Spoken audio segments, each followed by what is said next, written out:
looking at the universe, looking at the world. And slowly I came to the place where I could no longer believe it. What was the option? Well, the option was, as I say, I was on network television. I was preaching to 10, 20,000 people a night. You could stay in and be a hypocrite, and some do. Or you could get out. At age 43, I decided the only thing I could do was leave. I left, started life all over again. In terms of the gospel, what do you consider yourself now? I'm an agnostic. All right. Unquestionable. All right. We'll go right to the callers, 1-800-361-0300, after one question. You referred to Jesus Christ as a great man. Now, The greatest. The greatest. Now, you know the classical response to that whatever Jesus Christ was, he was not a great man. Either he was who he claimed to be, God, or he was a liar. But he was not a great man. Well, that's a false option. The evidence is that no one in Western society has so transformed and permeated the society, determined its laws, its attitudes, its morality, its concerns, its compassion, its attitude toward life. No one so much as Jesus. Undoubtedly, he was the greatest ethical and moral teacher the world has ever seen. No one second. But he wasn't God. No one. No. All right. NDG, go ahead. You're on McKenty Live with Charles Templeton. I think that TV evangelism does help people, and I think that even though there may be a sex scandal going on in their life, like with Jim and Tammy Baker, what's important is the preaching and not what's going on in their life. We're not God, and we can't judge people. We can't say just because there's something like that going on in their life that they're bad people, that what they're saying is not true. As long as they're preaching the word, I think it's helping people. It helps me, for sure. So their personal life is one thing, and the validity of their message is another. Yes, and the other thing about it is that you can judge them by their actions. The very follower they follow, the teacher they follow, says, judge them by their fruits. By their fruits you shall know them. Now, is this a suggestion that people listening to them are deprived or poor people or reprehensible in some way? Of course not. People look to them because there is a universal need to believe. We need it. In a life that is full of problems and trouble, you're born astride the grave, you move toward dissolution and death, there's tragedy and trouble and heartbreak. In this, people need to be able to look and say, I need some help to see me through the night, in the words of the song. And these men supply this need for many people. Well, these men supply it and did supply it on a grand scale. Why are they supplying it rather than organized religion, the churches, the established churches?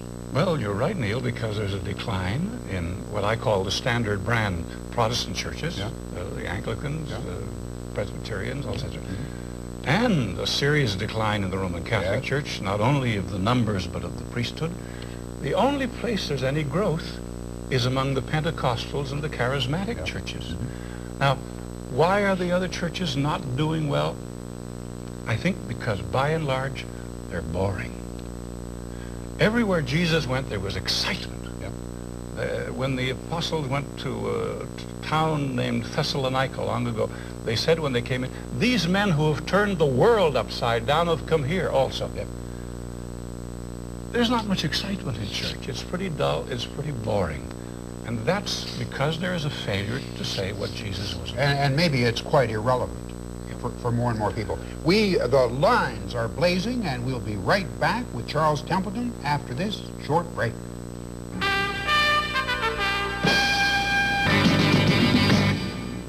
We're back on McKenty Live with Charles Templeton, asking about TV evangelism, the relevancy of the established churches, lines blazing. Park Extension, go ahead, please. I'd like to say that I have an aunt and uncle who actually give 20% of their salary to an evangelist. I'm not too sure. I don't follow it too well, so I don't know who they're giving it to or what's happening there.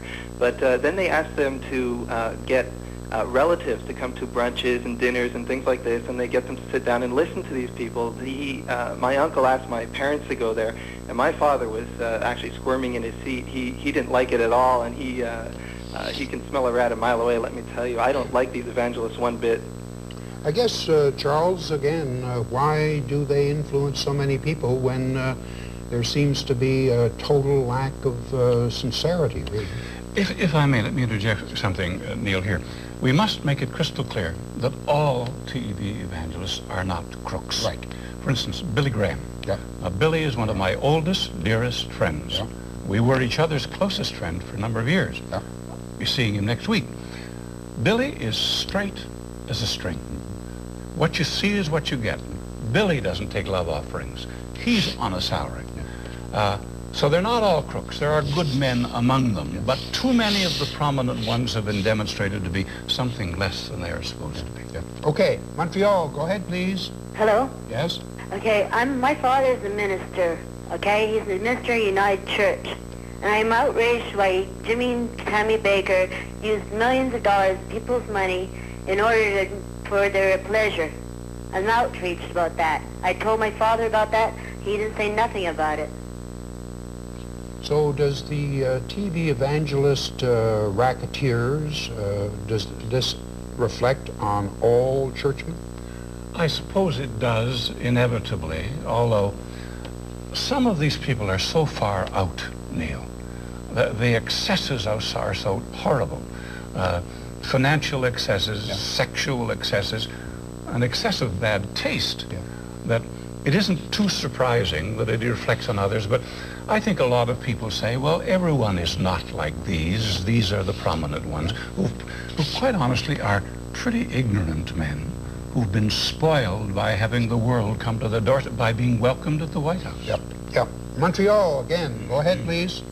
Yes, I'd like to know, is it a possibility that TV evangelists like Oral Roberts and Jimmy Swaggart, do they have enough power in them to create a situation like Jim Jones, bring him to a utopia, and also have this idea that if there's any, how would you say, problem to his society, that he would make them all commit suicide? Do these people have this much power? Are we talking about a Jim Jones situation, a potential situation? We're talking, Neil, about, if you'll forgive me, my new book. What my new book is a prediction. The book takes place, it's a novel, it takes place in 1995. World of One. World of One. And what it says is this: the present day TV evangelists are in the midst of passing from the scene. In their wake is going to come a new breed of evangelist, and in the book is Oscar Gladden. He weighs 350 pounds. He travels in 2 stretch limousines. The second's an intensive care unit driven by a disbarred New York doctor. He is, you see him usually just from above the eyebrows to below the lower lip. He is charismatic. He does not speak to the emotions. What he does say is logical, reasonable, plausible. The end result of it is that he draws people in numbers that the people today do not. And this is going to happen, Neil. We're going to have a bigger evangelist on television than all the rest we've ever seen, who will seem entirely plausible, but it's probable also, as in the book, that the man will be utterly corrupt. Will he be discovered? Power corrupts. Absolute power corrupts absolutely, as Lord Acton said. Yeah. Will he be discovered? Yes. In order to get back at the press, he hires a newspaper man to bilk the press. Yeah. And in the doing, destroys himself. It's a complex story, it's a love story, it's a detective story, all those things. But it's coming as sure as shooting, because people need to believe. And when these others have passed away, there's a new super evangelist coming who will talk sense, not emotion. Okay. We welcome your calls, 1-800-361-0300, on any aspect of evangelism, your views of it. Are there some evangelists that you feel indeed are helpful? And your views of organized religion. Why does it appear that the established churches, the Protestant churches, the Roman Catholic Church, are becoming increasingly irrelevant? And if do you think they are becoming increasingly irrelevant? Have you given up going to church, as indeed many Quebecers have? The future of organized religion. You talk in your book about the future of evangelism, TV evangelism. Well, what do you see as the future of the established churches? I think until they find a way of demonstrating the vitality of Christian faith, they're going to continue in decline.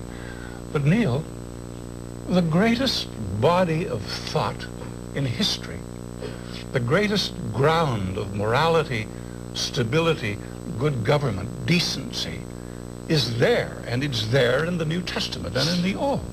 And if it can be rediscovered by someone who can make it exciting and who can make it alive, and the churches begin to realize this untouched treasure that they have, and that they have covered with ritual and practice with boredom, the church can be as it needs to be, the base of the society. One of the reasons the world is full, what's the dominant word that describes our world today? In my view, it's greed. All right. It's give me mine and to hell with everybody else. That grows out of the fact that people don't have a set of beliefs to build their lives on. The church is desperately needed. Okay, we're going 1-800-361-0300. Brassard, you're on with Charles Templeton. Yes, I would like to know what is the difference between a priest, an evangelist, and a Jehovah Witness. They are all spokesmen, self-appointed by choice. A Jehovah's Witness holds a certain view of the Bible and the future. So does a priest, so does an evangelist. They're different men approaching the same thing from different viewpoints. There's really no essential difference, although there can be vast differences in their mental ability and their attitudes and so on. If you were talking, of course, about a Roman Catholic priest, there would be a certain bureaucracy, a certain structure, and there would be quite a different structure as far as Jehovah's Witnesses are concerned. Absolutely. The Roman Catholic Church traces its origins back 2,000 years. The Roman Catholic Church believes that it is the instrument of God, as you well know, and that it passes on, in a sense, the strength of the gospel is passed to Peter and his apostolic tradition, as everyone knows. So there's a vast difference, of course. Jehovah's Witnesses, there is no ruling or no dominant leadership, although there is a structure, of course. They reflect Jehovah's Witnesses. I remember them coming to my house in Ontario in the afternoons and collaring you on the veranda.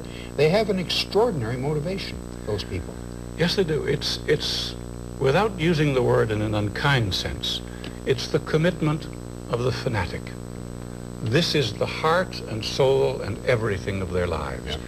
It's the kind of person, it's not unrelated to the Jim Jones episode about which we were asked a few moments ago. Yeah. And that is a commitment that will follow what they're told to do almost to the point of extremity. Yes. Now, your own personal views about life, I read an interview the other day in which you're quoted, "It does not seem to me that life is worth living unless you thought about life." Yes. Well, you thought about life, and what do you see as the meaning of your own life?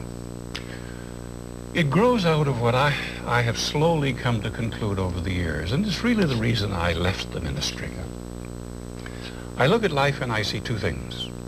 I see unutterable anguish and ecstatic joy. Unutterable anguish.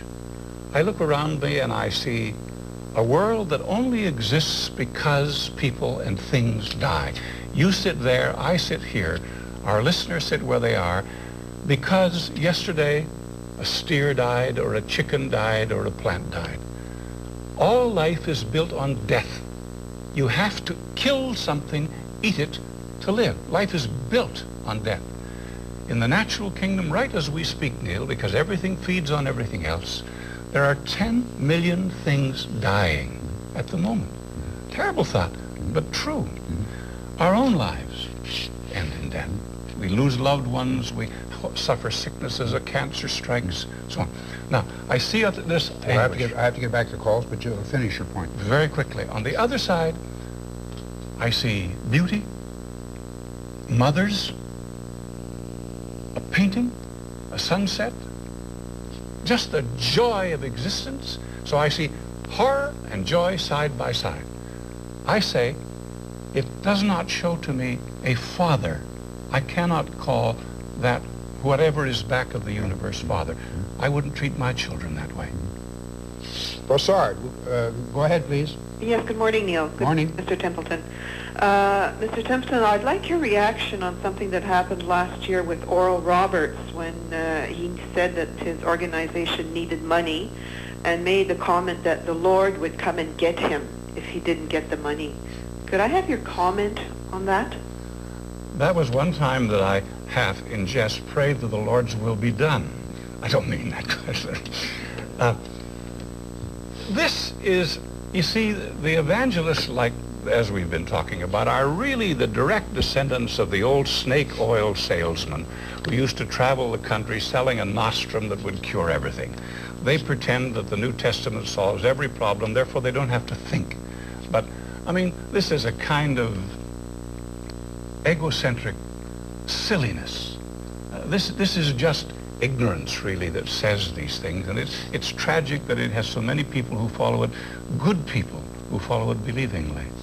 Quick call from Montreal. Have to be quick. Go ahead, please. Yes, I'm just wondering how TV evangelists can get away with promoting hatred against minority groups, such as homosexuals. Jimmy Swaggart said you could get AIDS if at a restaurant if the waiter had AIDS, and Mother Teresa would go to hell because she was Catholic, etc. Charles? That attests to his ignorance. Of course, you can't. But they get away with it because it's a free country. And I would defend their right to say what they like, no matter whether I may disagree with it profoundly. And we will be right back with Charles Templeton after this short break.